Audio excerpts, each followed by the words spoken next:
Chapter 27 Firefight.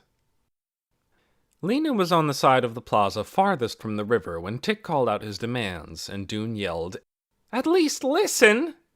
When she heard his voice, she tried to make her way toward him, but the crowd was so dense and turbulent that she couldn't get through. Tick's warriors were everywhere. The sun flashed off their steel rods and pipes and jagged pieces of glass. She was worming her way through the dozens of shoving and shouting people when Ben fired the weapon. She heard the sound, a chain of loud pops, and the people in front of her screamed and scrambled backward. Lena ducked and put her hands over her head. She stayed that way as people pressed past her and stumbled over her, and in a moment the popping noise stopped. Then there was a bang, and more shouts, and when she dared to stand up and look, she saw that the pine tree was on fire. The flames were small at first, creeping along just one branch, with sudden flashes as dry bunches of pine needles caught fire. But in seconds the flames grew bigger. They leapt and crackled. Black smoke rose in a pillar into the air. The crowd pressed backward, crashing against each other. The people of Ember, for whom fire was a rare and terrible danger, stared upward with their eyes wide and their mouths gaping. Some of them screamed. Some were too frightened to make a sound. Such a terror came over Lena that she couldn't move, except to stagger a few feet back along with the crowd. Her eyes were fixed on the flames, the terrible orange hands reaching up into the branches of the tree. A voice in her mind screamed, "Run, run!" But she couldn't run. Her legs wouldn't work. It was all they could do just to hold her up. A voice cried out, "Someone's in the tree!" And Lena looked up through the smoke just long enough to see the upper branches thrashing and get a glimpse of something white moving among them. Then she was surrounded again by struggling people. She tripped over a piece of pipe rolling on the pavement and fell to her knees. When she managed to get to her feet again, the mass of people had pressed back behind her, and she found herself near the front of the crowd. On the steps of the town hall, she saw Ben lying motionless, sprawled on his back. Wilmer bent over him, and Mary Waters shouted, "Fire truck! Fire truck!" The fire had leapt from the pine tree to the town hall tower. Flames licked up its wall. That was when Lena heard a wild laugh from behind her. "Let it burn!" someone cried. "Let it burn! It's their punishment! They deserve it!" She recognized the voice. It was Tick. Others took up the cry. "Let it burn!" they shouted. And a chorus of voices raised a harsh, triumphant cheer. The people of Ember were packed together at the far south end of the plaza now, as far from the town hall and the fire as they could get. A few ran into the streets to get away, but most of them waited to see what was going to happen. They stayed at a safe distance, hovering between terror and fascination, and watched as the flames streaked up the sides of the tower.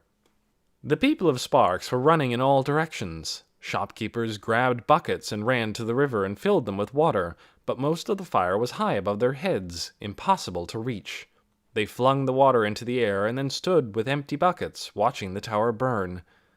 The 2 fire trucks arrived, their drivers standing up and lashing the oxen to make them trot. Water sloshed from the big barrels on the trucks' beds. As soon as the trucks stopped, people jumped up onto them, grabbed buckets, and began dipping buckets in the water. "Fire line! Fire line!" The cry went up, and the villagers, who must have practiced this many times, formed straggling lines stretching out to the fire from the truck at the edge of the plaza. Burning twigs broke from the pine tree and blew in the wind, and new fires started up here and there. People in the fire lines flung water in all directions, but for the few flames each bucket of water doused, it seemed 10 new ones sprang up. Lena's heart was beating so hard it drowned out all her thoughts. She wanted to run, to get away from here, but something paralyzed her. Part of it was fear of the fire. Part was fear of something else. Fear of an idea that was trying to come to the surface of her mind. She didn't want to hear it. "Pay attention," a voice whispered to her. She tried to push it away. Faster and faster, the people on the truck dipped the buckets into the barrels, dipped, filled, and handed the buckets to those in the line, who passed them along from hand to hand. The last person in line, the one standing nearest the flames, flung the water, which hissed and steamed and put out a few flames. Tick and his warriors, along with the rest of the people of Ember, watched all this as if it were a frightening but fascinating show. Tick and a few others cheered, but most people just gazed, goggle-eyed, as the flames blackened the town hall. When the wind blew sparks toward them, they shrieked and pressed back farther. Lena scanned the crowd. Where was Doon? Where was Mrs. Murdo? She didn't see either of them. She could hardly see anything. Smoke filled the air. All she could see was a shadowy tumult of people. Only the flames were bright. The pine tree was a column of fire. Within it, Lena could see the tree's black skeleton. When a great branch broke off and fell, crashing into the shrubbery below and setting it alight, a terrified clamor arose from the people of Ember. And now, instead of pressing backward, many of them turned and ran. Lena stayed where she was. She felt as if she were being gripped by two huge hands. One pulled her backward, away from the fire, back toward the streets of the town, through which she could run to safety. The other pulled her forward into danger, urging her to do what she suddenly knew was right.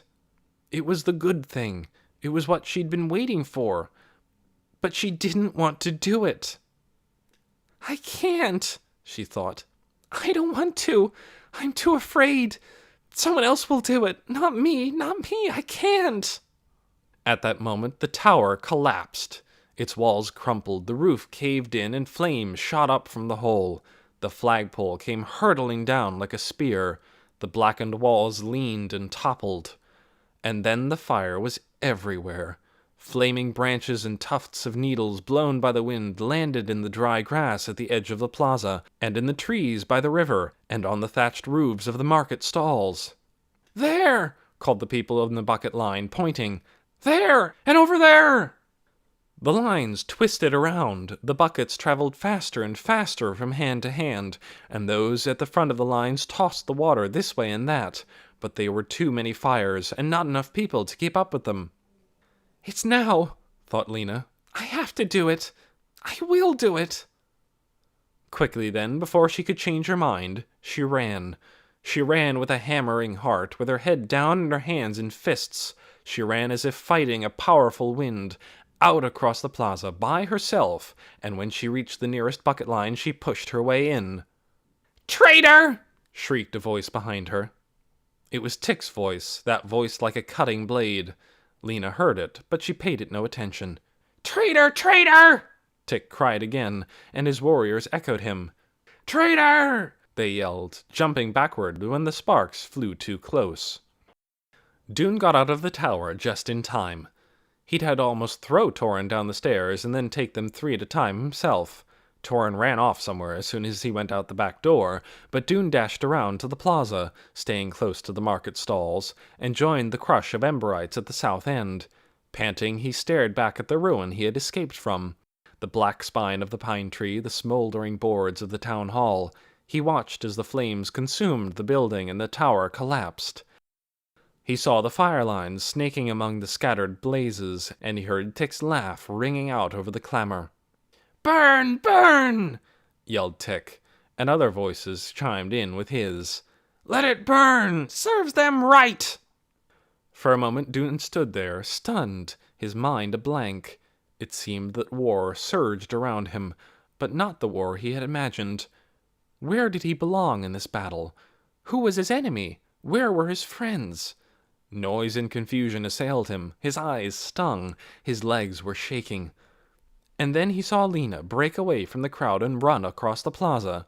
He heard Tick and his warriors screaming, Traitor! And he felt as if suddenly his eyes had opened, although they hadn't been closed, and he had awakened from a bad dream. The air around him seemed to come clear. Strength returned to his legs. He edged between the people in front of him, burst out of the crowd, and ran the same direction as Lena, toward the fire lines. And, seeing what Lena and Doon had done, others followed. Clary pushed through the crowd and ran forward, and Mrs. Murdo went after her, taking long, quick strides and holding up her skirts. Then came the Hoover sisters, and Doon's father, and Fragile Miss Thorne, and 5 more people, and 3 more after that. They ran with their hands before their mouths, or their arms over their heads, shielding themselves from smoke and falling embers. and they added themselves to the bucket brigade and began hauling water. More and more of the people of Ember followed. At last, the only ones not fighting the fire were Tick and a few of his men.